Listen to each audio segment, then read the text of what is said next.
first reading this morning is from the book of Isaiah, chapter 40. Some of the words will be familiar from Handel's Messiah. Comfort ye my people, says your God. Speak tenderly to Jerusalem and cry to her that she has served her term, that her penalty is paid, that she has received from the Lord's hand double for all her sins. A voice cries out, in the wilderness, prepare the way of the Lord, make straight in the desert a highway for our God. Every valley shall be exalted, and every mountain and hill made low. And the crooked shall be made straight, and the rough places plain.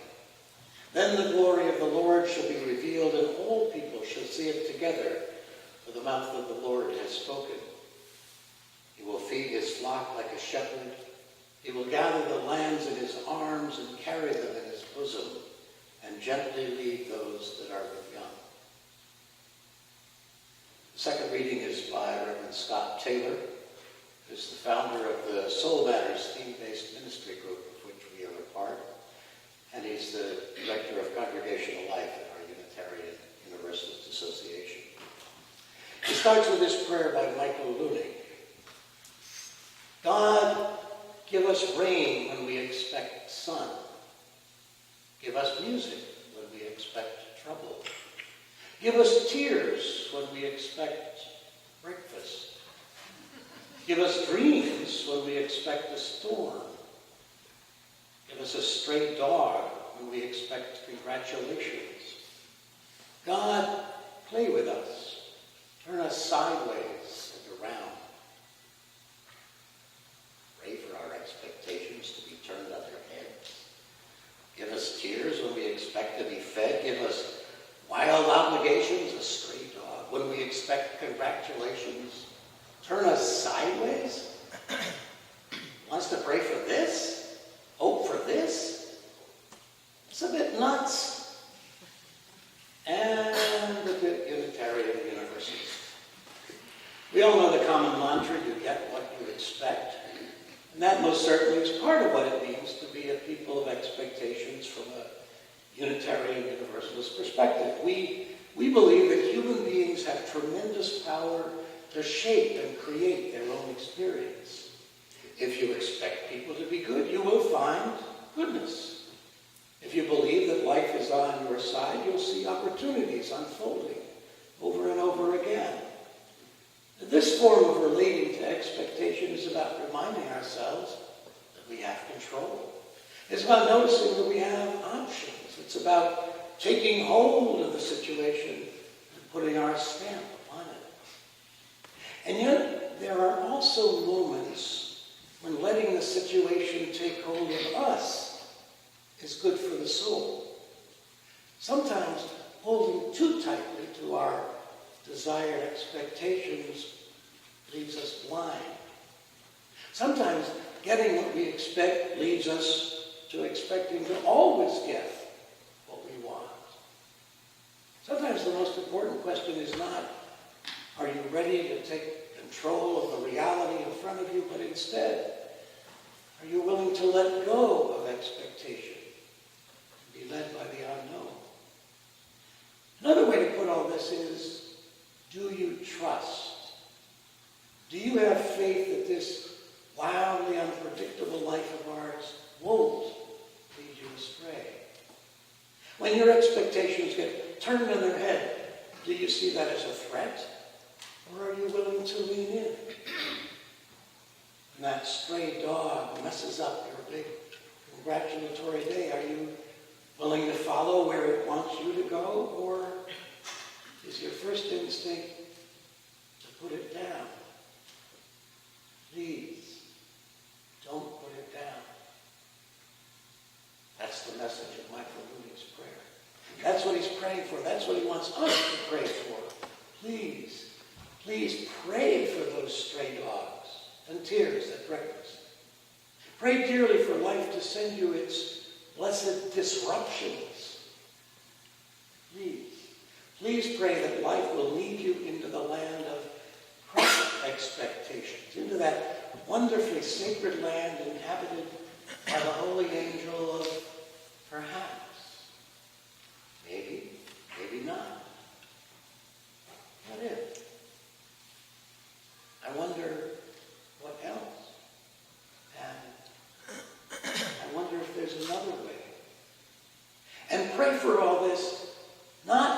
because disruption is good for us, not because we all deserve a dose of humiliation and it's good for us. Humility is good for the soul. But because it signals that we're finally able to trust, that you finally decided that sometimes it's okay to put your preferred expectations aside, because as strange and scary as the unknown is, you know it won't lead you astray.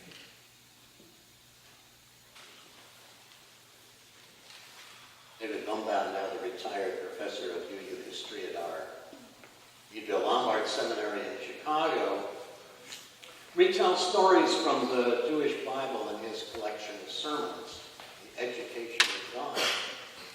God's friend Satan stops by to visit his old buddy, only to find God in a deep funk. Satan in the Jewish Bible is not the pitchfork-wielding, cloven-hoofed, red-suited incarnation of absolute evil. He actually serves as kind of a prosecuting attorney, making sure that people really are what they claim to be. Think of Job, where God and Satan have a friendly wager about whether Job is really as righteous as he appears to be, or if he's just righteous because he's got goods and family and all that. He's really good at exposing hypocrisy. So they sit down and chat over some of the disappointments they've been through together over the years. Adam and Eve, who disobeyed God's instruction by eating the apple. Satan had to pretend to be a snake to pull that one off. The two of them had tried to fix things by sending a flood, and they worried that Abraham might actually have killed his son, and so on. And now the humans wanted God to fix it all up again. I don't know what they expect of me, she shouted. Right from the beginning, things went wrong. I gave man a beautiful home, trees, flowers, food, a magnificent climate, graced with all the necessities of a happy life, but it wasn't enough for them. And when they messed up the world, I started over with Noah. Didn't make any difference. In no time at all, things were as bad as ever. I tried again with Abraham, whose colossal moral obtuseness seemed impervious to change. I sent them leaders like Moses, and instead of learning to live by law, they learned to live by intrigue and force and violence. I sent them prophets like Jonah, and they learned not love, but arrogance. And then there's Job. I tested him to see if, to find out, to prove. Well, it doesn't matter. I just don't know what to do anymore. Everything I try only makes things worse. They're ungrateful, unresponsive, willful. And when things go wrong and they mess everything up, I'm supposed to make it all right again. I'm not going to do it anymore. I don't know how to do it anymore. Now, old friends, let's see. Why don't we have a cup of coffee and a couple of bagels and even to work out a plan together, just like in the old days. We were always a pretty good team. I can't, said God, looking infinitely old and discouraged and maybe just a bit frightened.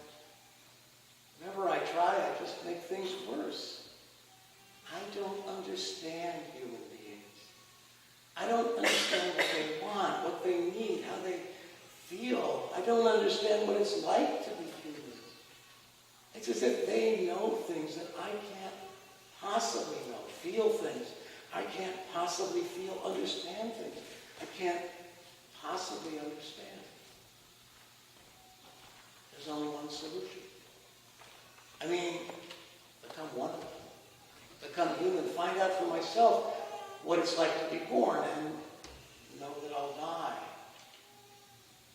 It's like to be tempted and have to choose. Really choose what it's like to love and know that everything I love is finite and will perish.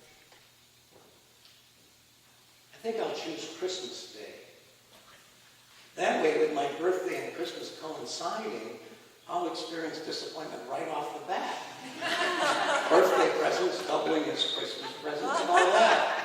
And I'll have to be a baby boy. In all my dealings with the human race, it seems to me that women are more together, more competent, better able to deal with their humanity. Anyway, I thought if I wanted to know what it's like to be frustrated, insecure, lusting for power, I'd have to be male. And so the plan was hatched. It was all over except for the waiting. Advent is a season of waiting, of anticipation, of patience. Our Advent wreath is 3/5 lighted, but it's not until Christmas Eve that we'll finish lighting it. Advent's a season of anticipation. It's a season that requires patience, and for a child, the waiting can be almost unbearable. I remember I was 6 or 7 and Christmas was approaching, and my grandmother told me that I couldn't go into the back room downstairs until Christmas. We lived with my grandparents. And, I couldn't understand because my mom washed our clothes down there, and I always walked in with her when she was washing the clothes. So I asked why we suddenly couldn't go into the back room. Well, said my grandmother, there might be a fox in there. Now, we had sighted a fox on the back 40 a week or so before. I almost couldn't bear to wait, and I was sort of curious to see the fox, too. Well, it turned out that my grandparents had bought twin beds for my brother and me, and the only place to hide them was in the back room. So I finally had my own bed instead of sharing a kind of broken down double bed with my brother. It was worth the waiting, but I was a little disappointed not to see the fox. Just waiting and hoping. That's part of what Advent is about. Parents and grandparents and uncles and aunts are also waiting, hoping that the gifts they offer their children will delight them. The celebration will be joyful rather than difficult or disappointing. Grown-ups can sometimes find the preparations tedious and draining, especially the shopping, especially the frenetic shopping on Black Friday, a day that's become a scandalous outburst of shopping frenzy. Exhausting for those who work in the giant stores, and even dangerous. A few years ago, someone was actually killed in a Black Friday stampede. Or there's been stick-ups. Somebody used pepper spray to get at a sale at one of the Walmart stores. As it happens, people are beginning to move some of that shopping online, which doesn't necessarily deal with the depth of materialism, but at least it's a little safer. The frenzy of Black Friday reveals something about what's gone wrong with this holiday season. Some forgetfulness about the patience that Advent candles can teach us. The reading from the prophet Isaiah speaks of a time of waiting. The words are familiar from Handel's Messiah. Comfort ye my people, saith your God. Speak ye comfortably to Jerusalem. Cry out unto her that her warfare is accomplished, that her iniquity is pardoned. The voice of him that crieth in the wilderness, prepare ye the way of the Lord, make straight in the desert a highway for our God. Every valley shall be exalted. Some of you must have sung this. I'm not sure. And every mountain and hill shall be made low, and the crooked made straight, the rough places plain. He will feed his flock like a shepherd, carry them to his bosom, and gently lead those that are with young. There's a reason why we have sheep in the manger seat. At the time these words were first spoken, the leaders of Israel were languishing in Babylon, where King Nebuchadnezzar and his army had exiled their forebears. almost 70 years before. This is going to be 2,600 years ago. Solomon's temple in Jerusalem were utterly destroyed by Babylonians, and the waiting and longing for the return to their own land and their own sacred city was almost unbearable. So the prophet Isaiah held out the hope that the time would come, and soon, when their waiting and hoping would be rewarded, that God was preparing a highway to make their return home possible. And in fact, the promise was fulfilled soon after these words were spoken. Many of the people did return to their holy city of Jerusalem and the promised land. And King Cyrus had freed them to walk down the promised highway. In fact, the prophet calls him the Messiah, the chosen one, the anointed one. The return from exile was a fulfillment of the promise given by Isaiah, but it fell short of the fondest expectations of the leaders of Israel. Many of them even chose to remain in Babylon. Many of them had been born there, and they established themselves, gotten comfortable in this foreign land. The story of Esther is an example of folks who settled in and were happy to stay there in what is today Iran. Never again would Israel be truly free, ruled over by a king as great as David or Solomon. And more than that, God seemed to have abandoned them. There were no prophets after the great prophets. No prophets arose to offer correction or to make promises of future redemption. As in the story told by David Bombau, it might seem that God had despaired of his attempts to teach people the ways of righteousness, of the right way to lead their lives. Oppression of the Jews in Israel grew more and more severe, first under the Greeks.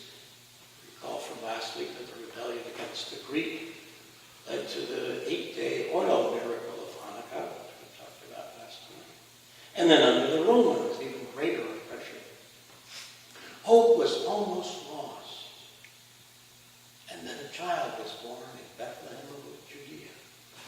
And when the first followers of Jesus looked for ways to explain what they'd experienced when Jesus had come and taught them and led them, they found the words of Isaiah comforting, just as their ancient forebears had.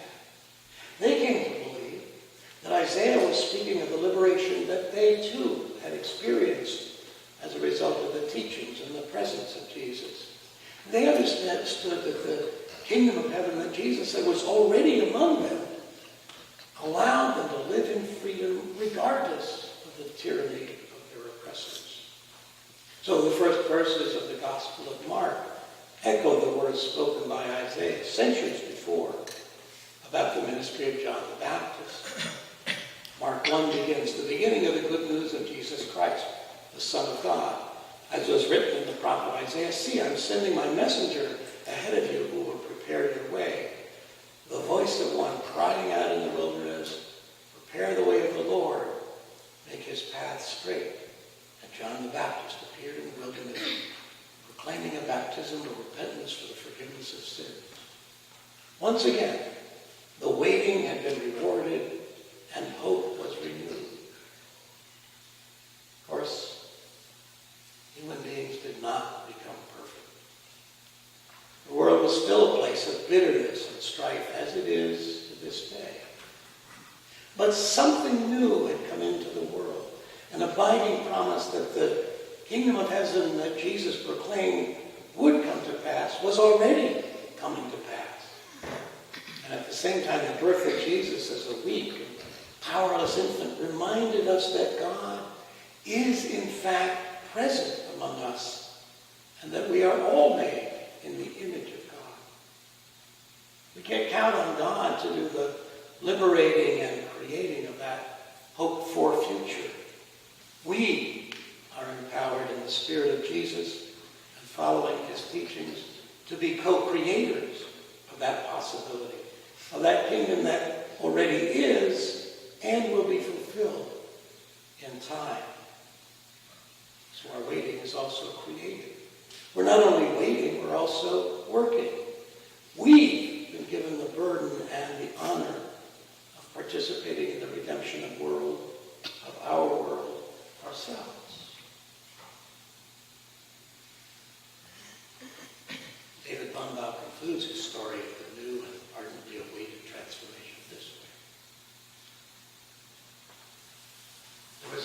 deep silence. The entire universe seemed to be holding its breath. The light of a billion stars suddenly blinked out. Darkness enveloped everything. In the midst of that moment of dark singularity, nothing could be seen. Nothing could be heard. And then the sound of a small cry. The cry of a newborn child filled the universe. The stars began to shine. A new light returned to the world. A new era had begun. And where the celestial realm had been only stars, planets, dark clouds of dust, and vast empty reaches now existed. God was no longer in heaven.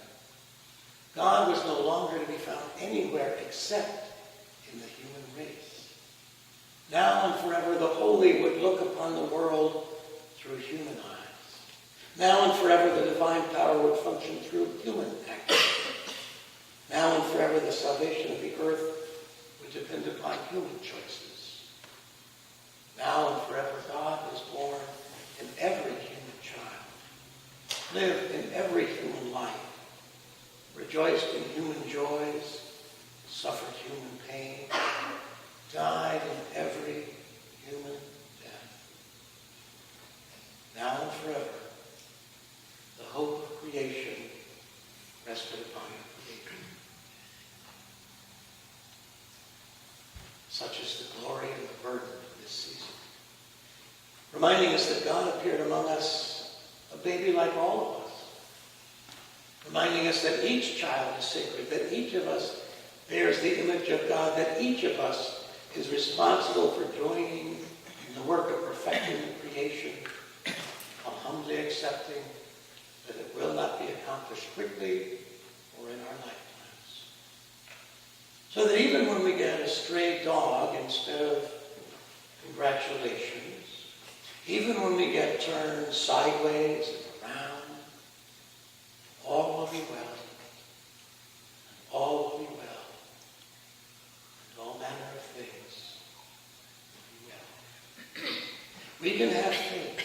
We can trust in everything, despite everything that goes wrong.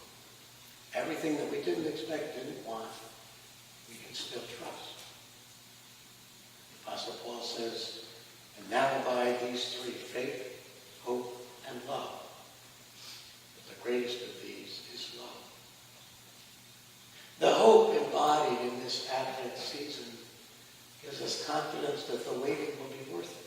That each of us can play our part in this great work. That we can all give and receive love. That despite the worst that can happen, we will be comforted. That the story and spirit of Jesus can continue to inspire us